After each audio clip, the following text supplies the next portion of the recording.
ہم ہی نے انسان کو پیدا کیا ہے اور جو خیالات اس کے دل میں گزرتے ہیں ہم ان کو جانتے ہیں، اور ہم تو رگ جان سے بھی زیادہ اس کے قریب ہیں۔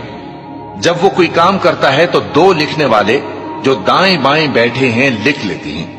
کوئی بات اس کی زبان پر نہیں آتی مگر ایک نگہبان اس کے پاس لکھ لینے کو تیار رہتا ہے۔ اور موت کی بے ہوشی حقیقت کھولنے کو طاری ہو گئی۔ اے انسان، یہی وہ حالت ہے جس سے تو بھاگتا تھا، اور سور پھونکا جائے گا، یہی عذاب کی دھمکی کا دن ہے۔ اور ہر شخص ہمارے سامنے اس حال میں آئے گا کہ ایک فرشتہ اس کے ساتھ ہانکنے والا ہوگا اور ایک اس کے اعمال کی گواہی دینے والا۔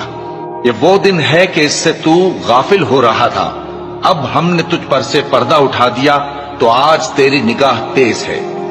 اور اس کا ہم نشیں فرشتہ کہے گا کہ یہ اعمال نامہ میرے پاس تیار ہے۔